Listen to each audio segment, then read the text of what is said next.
So then, and I think this like the intergenerational conversation I definitely think is needed. Many people may fear and say that community may not understand what's taking place, right? And it's people like myself that come from the hood, some projects. And I'm like, I'll be honest with you, even when we say the removal of the Department of Defense in the southern states during the 1877, right, Reconstruction, I'm like, why don't we ever talk about like the Second Amendment, right, for Black people? Why we don't never talk about bearing arms? I believe that now we say, I don't use the term YN, but we got young men that are more willing to use firearms, if you want to say that. Yeah. That like if organized, given the right direction, we could create our little military, like how Nelson Mandela was trying to build that prior to going to prison. I want to know, like, why do we not have the conversation about like Black militarism, Second Amendment, right? It's like, I firmly believe that if ICE was to come to like the projects and try to pull Black people, they would have a hard time. We may not be fully conscious of like what the Voting Rights Act means, what does Civil Rights Act mean being overturned, Roe v. Wade. But then it's like, nah, but if they came to say, y'all going back to the plantation, this be the first time we can see Bloods, Crips, people that don't get along will come together for a common enemy. So I want to know, like, what's your perspective on that? Like, I don't hear no one ever go, definitely on a political platform. I know we're never going to hear it, but why we don't say, all right, it's time to bear arms? Even during the Civil Rights Movement, they had like the Black Armed Guards. They had these groups that was like, we're not going to just march. Right. We're going to have our rifles and shotguns prepared.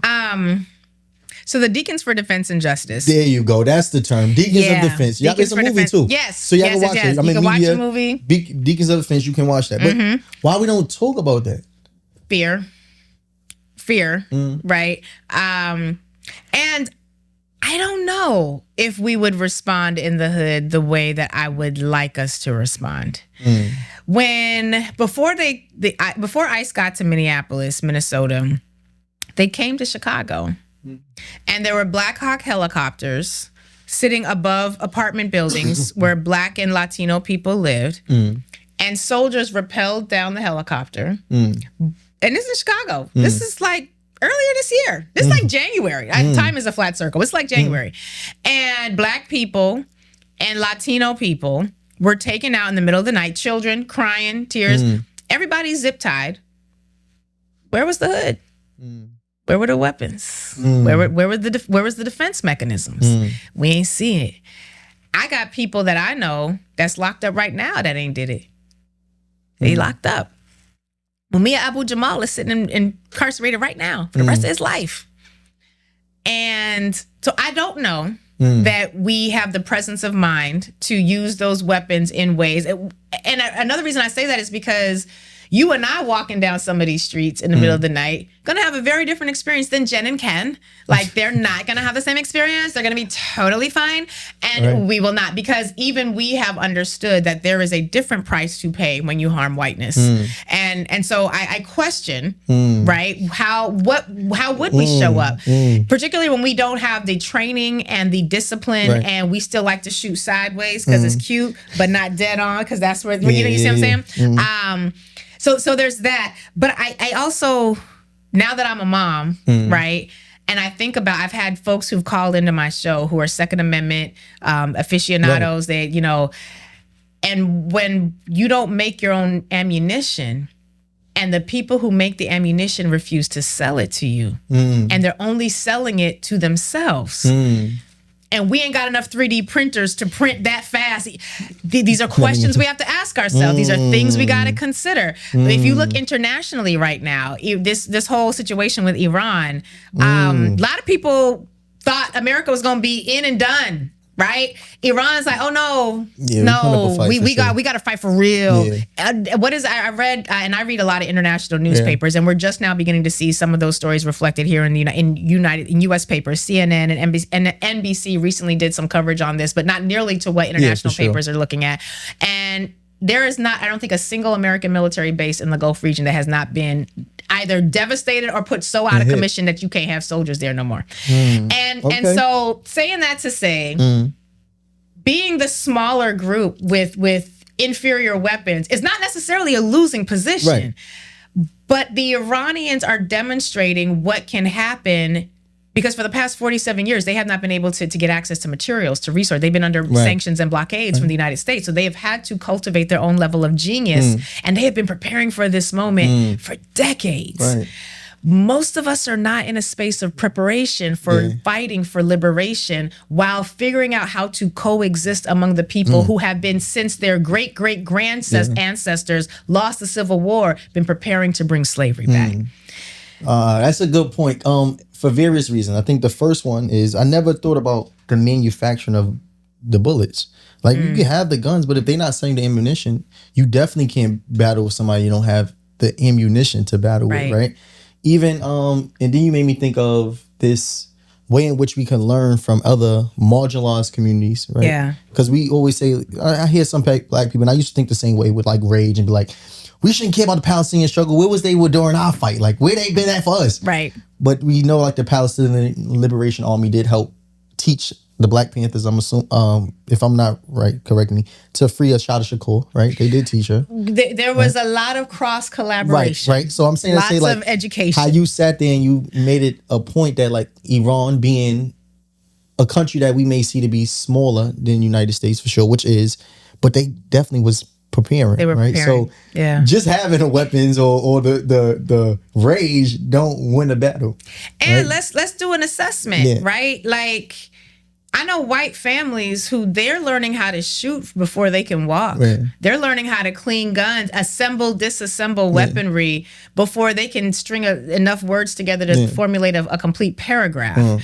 So I think when you live in a country where there are more weapons than people, and most of the people who have the weapons don't look like us, while having a weapons-based plan is important, I think we do ourselves a disservice if we make that the primary thrust of our liberation dreams. Okay. All right. I ain't saying don't have that thing. I'm just saying, because I do believe militarization is still important. Yeah. But it can't be the tool right now, because as you're saying, for sure, because preparation, even if you for sure. And what you gonna do with a drone? Yeah. What you gonna do against a drone? Because they dropped the bomb on the MOVE organization. I had learned about that. That was in the 80s. I didn't even know that. I remember that shit. shit. They actually dropped the bomb. That's state-sanctioned terrorism. Yes. We did that in our own country. In Philly. I didn't know that. With a black mayor. Yeah. So when I learned about that, I was like, oh, all right, we got to know who we fighting against. And that may not be the thing. So, and can I just also offer this? If there were a way for us to, like, I often think about domestic violence victims, and I often have analogized, as have others, that black people are like the domestic violence victim of this country. And we got to think about what it means to be coexisting with your abuser who has perfected the abuse. And we got to think about what that looks like. And while one could stay and fight,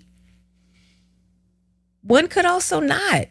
And could go live free, maybe somewhere else. Like, I just think there are options that we should consider, but fear from having the conversation often prevents us from having those sorts of discussions in ways that are going to be necessary going forward. So before I even transition to the next topic conversation, I do want to make sure I say this, because I used to feel this way. I still feel this way to an extent. I want to know your perspective. Like, this many black people, I feel like voting is the tool for liberation.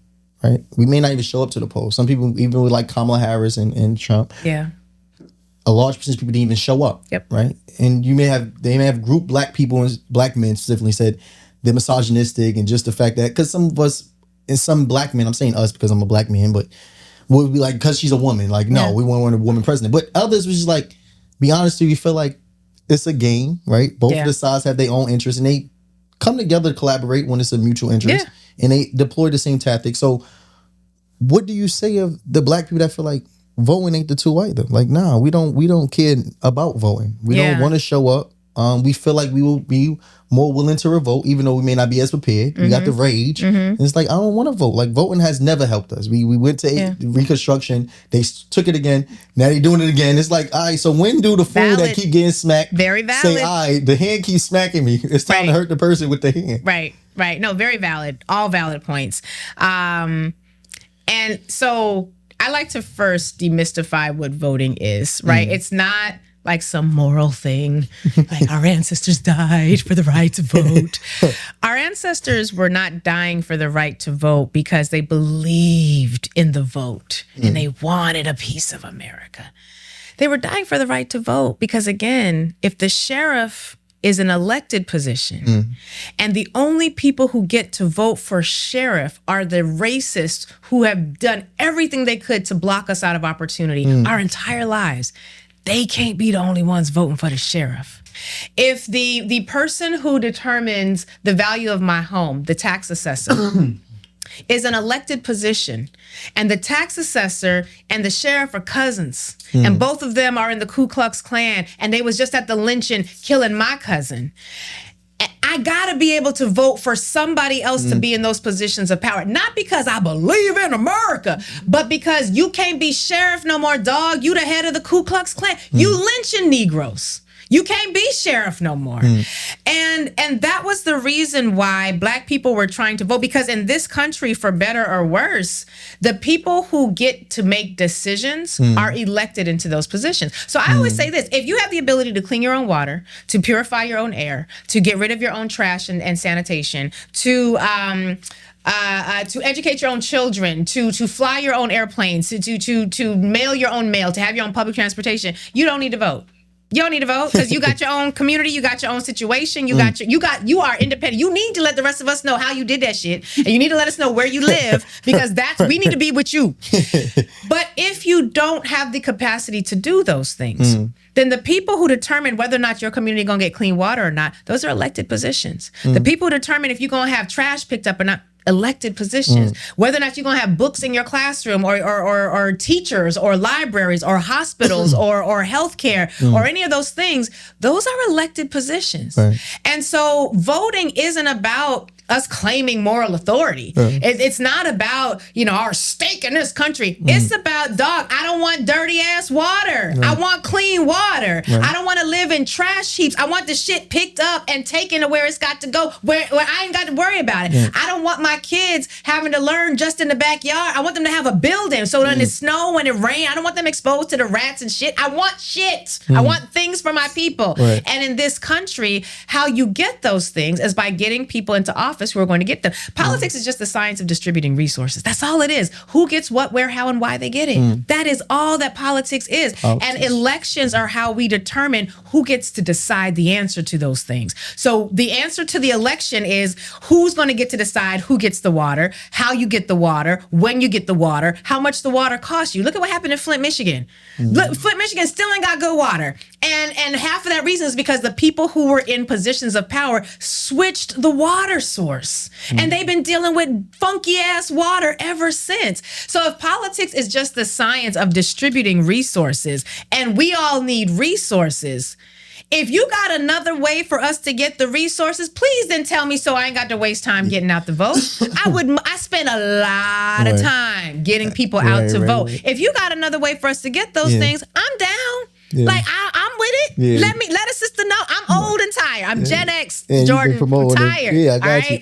And I'm glad you're saying this, because I ain't gonna lie. A lot of people like, yo, Jordan, you want to push you to politics when you well spoken. That's the first thing people want to think. Politics. In my mind, I'm like, yo, I cannot be like. The moment you come to the neighborhood and say I'm a politician, we look at you a certain way over it. But then I look at like leaders like Morris Bishop.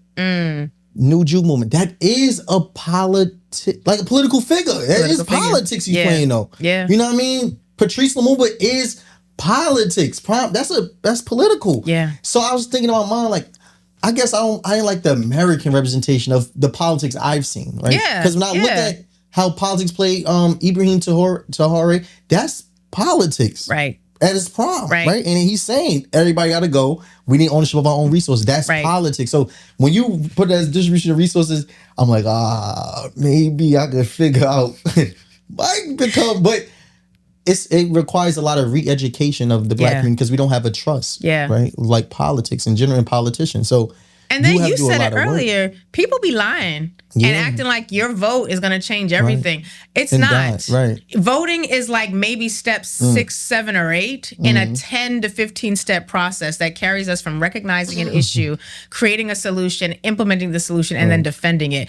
But you vote twice a year. Your primary election, which is coming up, Primary election coming up in June. June 23rd is the last day to vote. Primary election for those Primary election, think of that as the first round of the tournament, right? So you got 2 rounds of every election tournament, and whoever wins the first round gets to go on to the second round. The first round is called the primary. We got a Democratic primary and a Republican primary. So in the Democratic primary, we might all be Democrats, but I think I got something that makes me stand out a little different. And I'm going to advocate for my perspective of what the world should look like, how those resources should get distributed. You're going to do the same thing. And in the primary, you and I as Democrats are going against each other. On the other side, the Republicans, they have a primary. They're going against each other. And then whoever wins the primary in New York City, our primary is in June. Then in November, you have the next round, and that's the general election. And whoever wins that round, that's a round between you and I, we were in the primary. The Republicans were in the primary. Come the general, whoever won between you and I is going to go up against whoever won against the Republican. And in New York, we also have the Working Families Party, which is a third party. Shout out to third parties when they're effective and at the local level, not for presidential. And so the primary election is coming up, but that's 2 days out of the year, primary and general. There are 363 other days of the year where community building has to happen. And one of the challenges that I often face is that as someone who fights to protect voting rights, we sometimes spend so much time talking about voting, we forget to talk about the community building that has to happen in between those 2 days. So are you going to the city council hearings to find out whether or not you're going to get cash bail options or not? Are you going to your community board meetings to find out why they got 3 dispensaries across the street from your baby's school?